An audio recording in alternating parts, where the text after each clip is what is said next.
Well, hello everyone.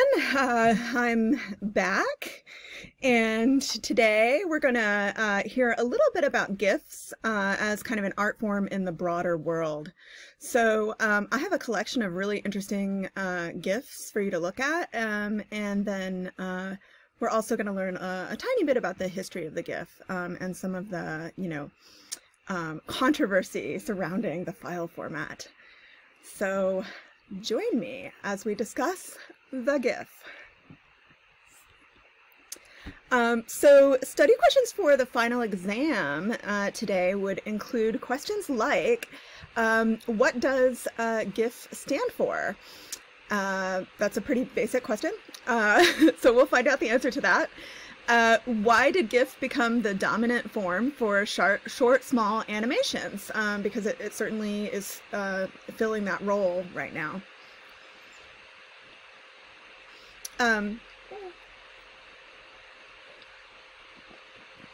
Also, is GIF pronounced with a soft G or a hard G? Inquiring minds want to know, and internet trolls want to tell you. So we're going to kind of get into that controversy a little bit. What are also some of the major categories or types of GIFs today, and what are they doing? How do GIFs function in culture, and where do we see them, and what are some of the interesting things that GIFs can do that other file formats can't? Also, we're going to talk about, lastly, what do GIFs look like in a fine art or exhibition context? And I think that that's probably the most unfamiliar for most of us. I think most of us are, used to using GIFs on our phones or as, reaction GIFs, or attaching them to an email, or posting them to Twitter or Facebook or Snapchat, or, whatever it is that you, whatever platforms you prefer. But it's certainly, I think that, social media is probably the primary place where we really see GIFs being used. Although the art world is definitely, using them as a form unto themselves in a kind of gallery context. So we're going to talk about that a little bit too. So here we have one of the very first GIFs ever made. So of course, GIFs didn't start with cats. That came later. Or, angry children, or any of the stuff that we sort of see in the GIF format today. The GIF format was really created for scientific animation. And that was really the primary kind of impetus to the file format. It was actually invented in the kind of mid-'80s, and it was invented as a networked format. So if you look at this handy acronym here, whoops, sorry, the graphics interchange format, that is an indication, that word interchange is an indication that GIFs were made to be sort of traded and transported over networks. And so because of that, it had a kind of unique spot, and it had some unique characteristics that we're going to talk about briefly. So I guess first we'll start off with the controversy. And the controversy is, as someone in the New York Times called it, the most absurd religious war in geek history. And I think that there is a very significant population of people who pronounce it Jif, and I think that that is not wrong. And in fact, it may actually be the sort of traditionally right way to pronounce it. I think that most people do pronounce it GIF because of the acronym that it represents, which is Graphics Interchange Format. And in fact, this is a really great kind of sum up of this argument. They've actually brought in the maker of the file format to kind of weigh in on what he intended, and things just get worse from there. And so it's one of those kind of like language usage kind of things that people get really angry about, and they really want to tell you that you're doing it wrong. And I think that anyone who uses the GIF format is well within their rights to say popular pronunciation is GIF. And that the other pronunciation may be technically maybe more correct or more sort of in keeping with the founder or the file creator's intentions, but that I feel like, especially in a learning context, it's confusing for people. So I used to say GIF, and now I say GIF. And if this ever comes up on the exam, I'm going to just give you kind of a really straightforward answer right at this moment. Is it GIF or is it JIF? I think the only correct answer is does not matter. Or maybe if I were to kind of describe it another way, that it's a tempest in a teapot, meaning that it's a storm, you know, in a very small group of people. So, yes, there we go. So I'm just going to squeeze myself over here just a tiny bit. When did GIF become the format for short and small animations? Well, for a couple of reasons. When the GIF format was created, it was created in the very early days of the internet. And so bandwidth speeds were incredibly low. Bandwidth was a precious resource. Let me put it this way. When GIFs were created, you used to have to get on this thing called a telephone, and you had to hook up the telephone to your computer. And so, of course, you know, we've come a long way since then. But because GIFs are composed of multiple frames, that's also, you know, another sort of like liability as far as their file size can go. So GIFs were designed with the ability to compress their data by color. And you can see down here a keyboard cat in the sort of nuclear control room is a really great example of what I would call a kind of heavily compressed GIF file. You can see that the colors look blocky and kind of chunky. That's because some colors have been eliminated. And by eliminating those colors, you're actually eliminating data from the file. So we talked about that a little bit when we talked about creating GIFs, when you see those limited palettes in the export for web exporter. Those are certainly, you know, something that is a really kind of valuable tool for compressing and making GIFs really small. And that's still important. I think that a lot of people kind of get into, I'm not talking about like an information bubble, but I think people do have this ability of getting into kind of a bandwidth bubble where everyone around them has really high bandwidth.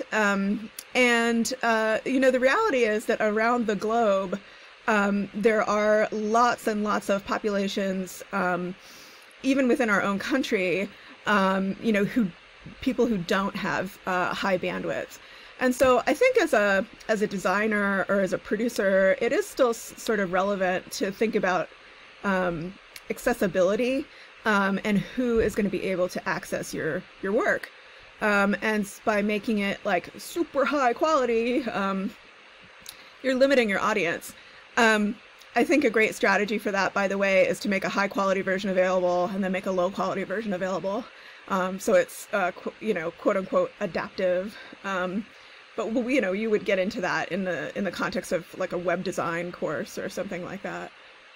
So the other reason why GIFs are so sort of dominant is because they've been around the longest. And when you're making software, if there's a file format that already exists that does what you want it to do, you're going to just go ahead and go with that format because there's no need to kind of reinvent the wheel. So the age of the file format also, you know, was one of the things that made, you know, developers of text messaging apps, for example, say, okay, we're going to display those in, you know, in your text message window. And it was easy for them to do that because it's a set of, you know, code and code tools that have been around for a really long time. So they don't have to, again, reinvent the wheel. And then the other thing I think that has probably, you know, really pushed GIFs to the forefront is the, you know, comedy angle of GIFs. I think that GIFs are one of the most fun kind of digital formats that you can use, hands down. I love them. I think they're hilarious.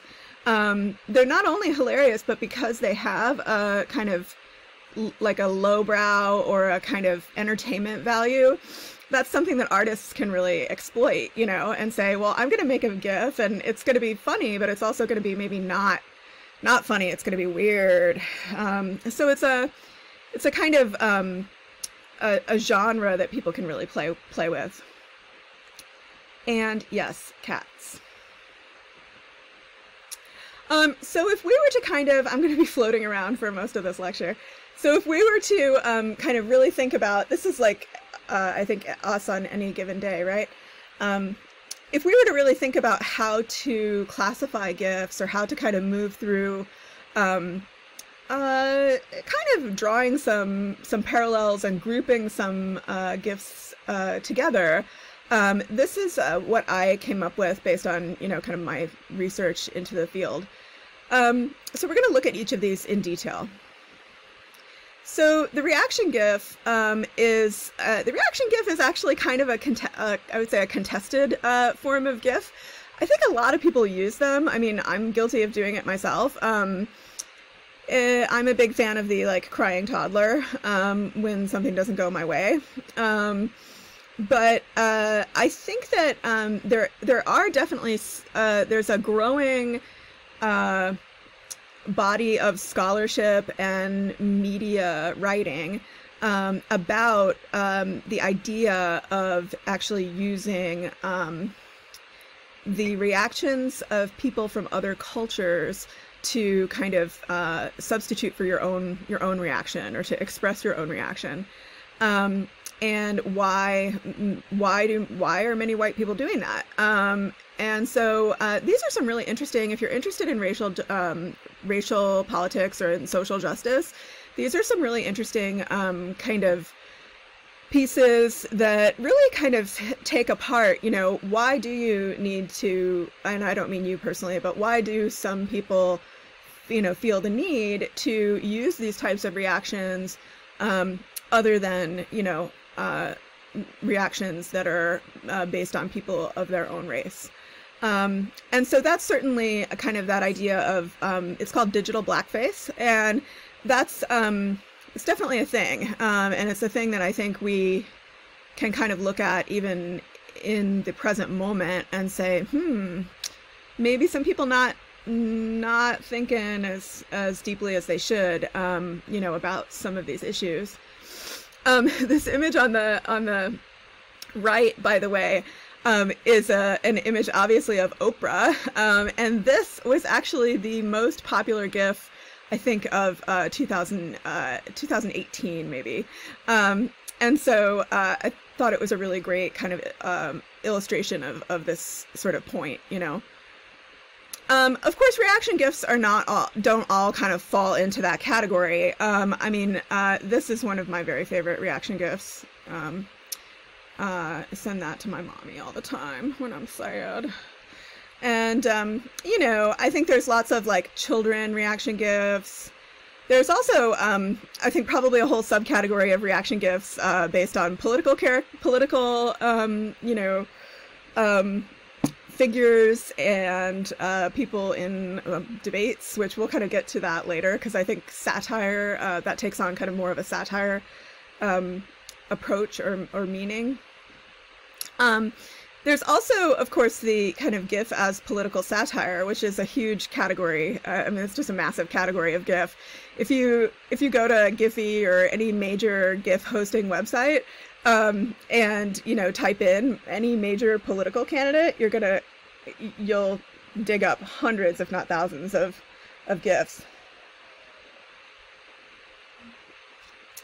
So one thing that people have written about, particularly about GIF satire, as opposed to more traditional forms of satire, is that one of the reasons why GIFs work so well for the contemporary political landscape is because they play into the kind of soundbite culture of our media-saturated political landscape. And so, you can look at a GIF and maybe just, know that very one small moment, is like all you need to explain a much broader sort of, a much broader idea or a much broader sort of problem. And so I think that a lot of these GIFs, become sort of shorthand for those memorable moments within American politics.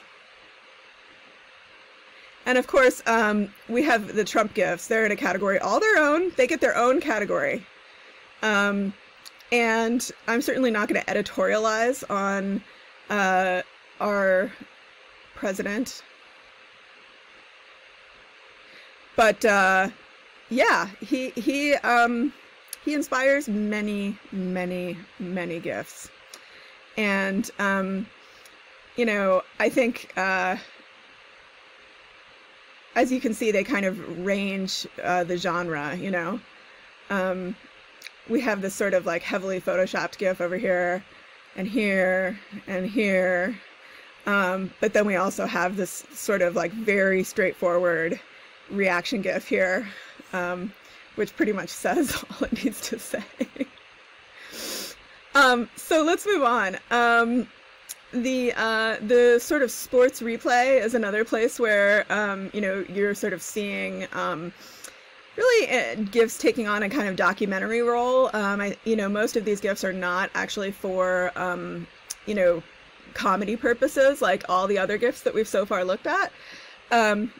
These GIFs are really kind of like, oh my God, that one play, I want to share it with my friends. And, I want to do it in a really immediate way. So you could, have this shared on your phone instead of having to go back to the coverage online, look at the video, cue it up to that one moment, So these replay GIFs are actually quite popular, quite a popular way of using GIFs. So kind of tipping a little bit more towards the kind of the art application of GIFs. You may see these kind of in your travels, but there's a genre of GIF that's pretty popular called the Cinemagraph. And I guess I would say, if you can find a really high quality version of one of these, you can actually use it as a desktop background, and it's like, oh my God, so magical. But cinemagraphs are typically described as being moving still images. So in other words, they're not, capturing like a narrative. They're really capturing just a tiny slice of a moment. So you won't see anything like camera movement. It's really just the movement of the environment itself. So in this case, we've got rain. Over here, we've got some snow kind of collecting on this very warm sort of, I'm assuming these are probably lovers. I'm guessing that from the bottle of wine, but I could be wrong. We also have, cinemagraphs that are maybe a little bit more kind of straightforward in their movement, but then, they have this kind of background layer that stays stable. And so one of the reasons why, just on a technical level, one of the reasons why cinemagraphs are so compelling is that they're kind of in a little bit in the kind of art tradition called trompe l'oeil, or it's a tradition of paintings that look just like reality. And so, but then you can see obviously that they're crafted and that they're looped, you know. So I think that they are a really interesting kind of way of approaching the GIF format.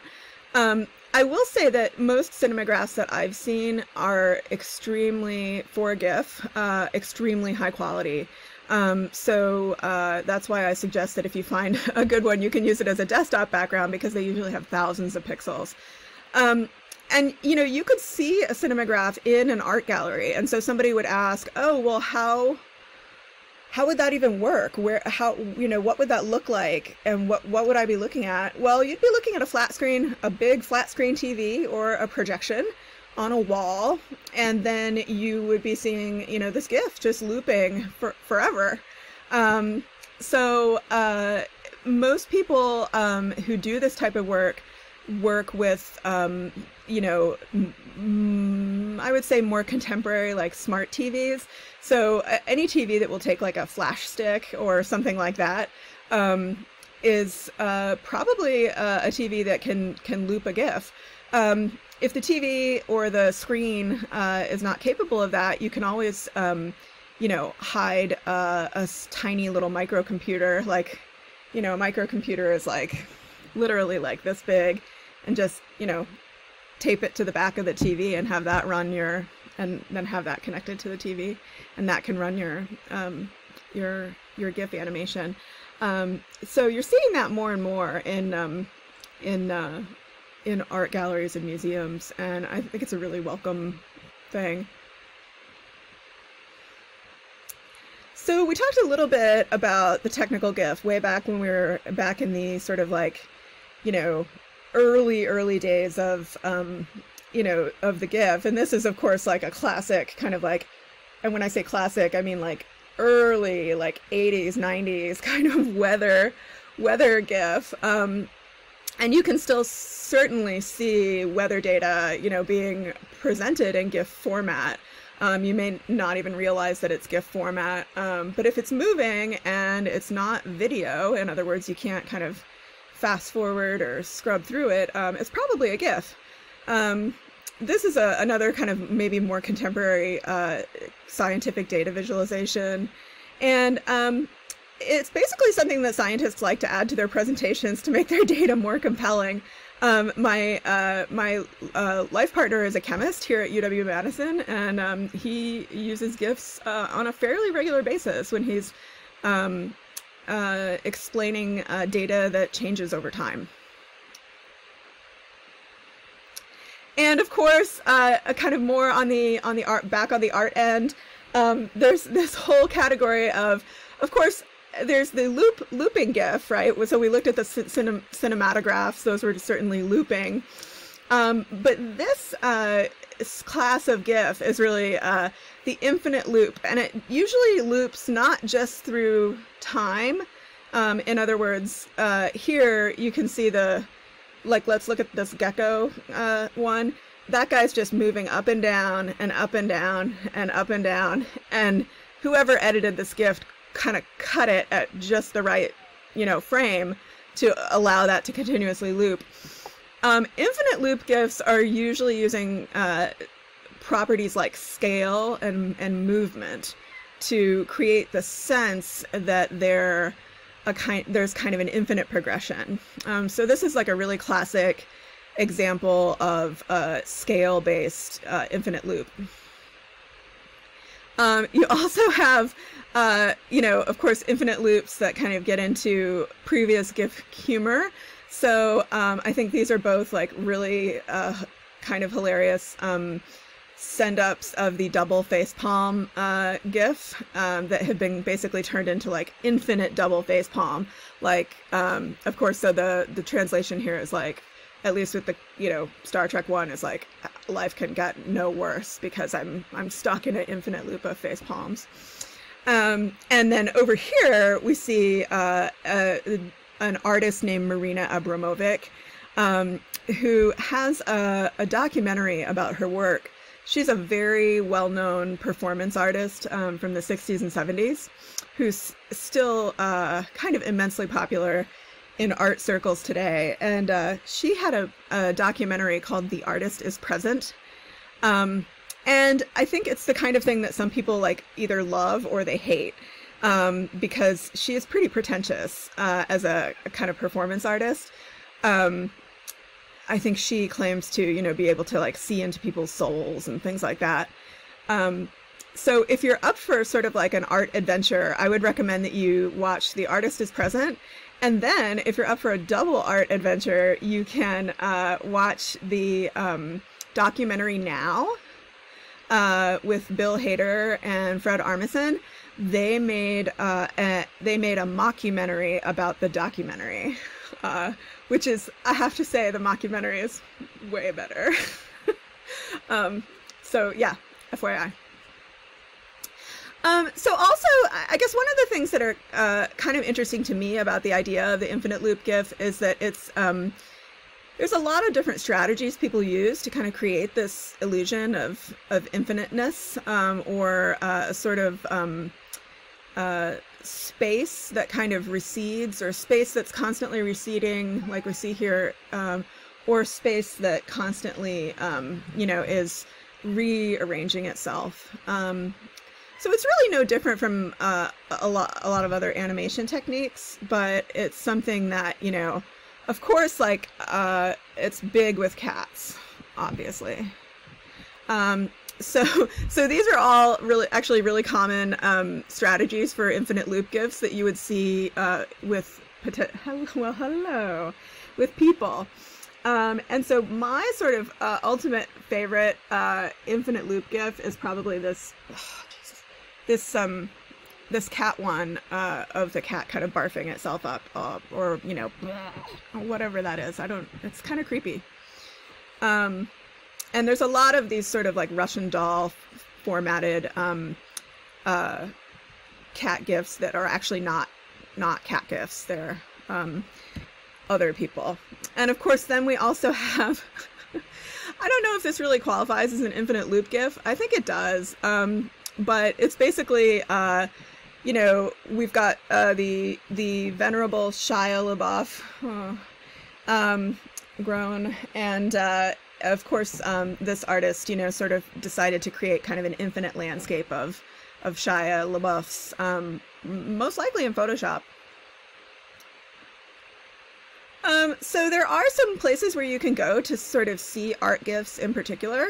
I think that Giphy has probably one of the most kind of carefully maintained art GIF archives.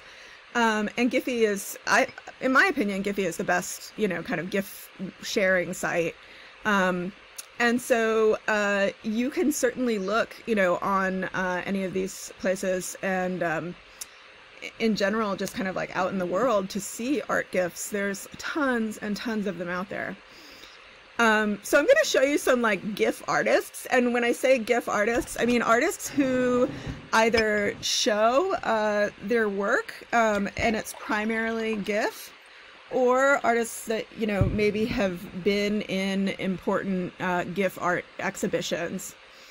So Faith Holland is a really excellent kind of new media artist. She is doing a lot of work about kind of repetition and profusion, and trying to kind of, she writes about her work as kind of trying to capture the sense of what a visual orgasm must be. So a lot of her work kind of deals with issues of maybe technology and sexuality. She does have this kind of, I would say, MO or tendency in her work to take a bunch of iterations or instantiations of some type of thing, and then kind of individualize them through, you know, in this case, kind of, you know, putting googly eyes on, these are based digital googly eyes, or, you know, having a bunch of phones, but having them all have different things going on the screen. So this is one of her most popular GIFs, probably. It's called Machines of Loving Grace. And I think in this in this work, she's really sort of like, she plays around a lot with fantasy in her work. But I think in this case, she's really fantasizing about like, where does all our technology go when it dies, you know? And of course, the sad answer there is that it winds up in a landfill. You know, but what if it wound up somewhere that was, you know, maybe fitting like the amount that you loved this screen or monitor or piece of technology. And so she did a whole body of work on, you know, this idea of technology kind of dying in a respectful way. And it's pretty fun. I mean, it's pretty interesting. I think, you know, if you're not familiar with screens like this, these are like very, I would say like 90s screens maybe. So they're definitely like, you know, ready for the trash heap. There's also artist whose work is pretty similar, named Lorna Mills, and she just kind of puts together these compendiums of moments. You know, in this case, it's like sort of auto, you know, explosions and, you know, cars kind of spinning out. Let me, right there. I'm going to be popping up and down a couple times again, probably. So you can see that there's definitely like a kind of visual style at work too. And I would say that that style is known as lo-fi. So if you looked at really any of the GIFs, or the art GIFs that we've looked at so far, I think they're all within the realm of being a kind of lo-fi aesthetic. And in some ways, I think lo-fi can be really liberating because you don't have to worry about, you know, having just the right number of pixels, or, you know, maybe it looks a little pixelated and a little weird, and you know, that's kind of, it's a little rough. So it's okay. Now we're going to look at quite a few other GIFs that are not kind of in that lo-fi category. This guy, Yoshi Sudoku, is really a kind of incredible experimental animator, and he does publish a lot of his work in the GIF format, and he's kind of amazing. He doesn't really use you know, code or a lot of algorithms to do his work. It's all just sort of like really painstakingly crafted, which is kind of fascinating. And of course, he's also, one of the things that I like about his work is that he's got a sense of humor, and so, you know, he's not afraid to stick some googly eyes in there. And then Carla Gannis is an interesting artist. She's based out of New York, and she works with GIFs on the regular. A lot of her work has to do with kind of feminine identity in media and culture. And so, you know, you can see really clearly in this kind of Wonder Woman compendium that that's definitely happening. And then, you know, here she is also really clearly like addressing kind of, you know, maybe beauty standards or, you know, ways of looking at yourself as a woman. So, David Kobelski, who's over here, is definitely kind of like of the experimental, I would call him an experimental animator. And so here he's making a really clear kind of nod to other artworks. And then of course we have the kind of screen within a screen. So I think his work is really, really interesting. I've seen, this is his most kind of well-known piece. And I've seen this in a couple of GIF exhibitions. And then these I pulled off of his Giphy page because he really, I think to get here, you have to do a lot of experimentation. And so these are literally just, as far as I can tell, just technical experiments, you know, with like, how do I make a line do this and then disappear? Or how do I make these, you know, this crowd of figures like move around? Those are all very kind of technical questions. So this person's GIFs are pretty amazing. I have, I think these are actually in some ways this is probably one of the most successful ways of using text in the art in the art realm. I'm gonna flash way back just a second here.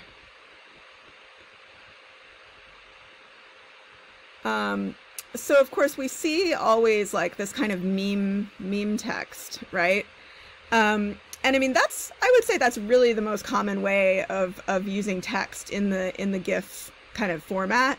And so to see somebody working with text in a way that was a lot more inventive and a lot more really sort of kind of integrating the presentation of the text with the meaning of the text, I think is really, really incredible. And I think it just, in general, this person, produces amazing GIFs.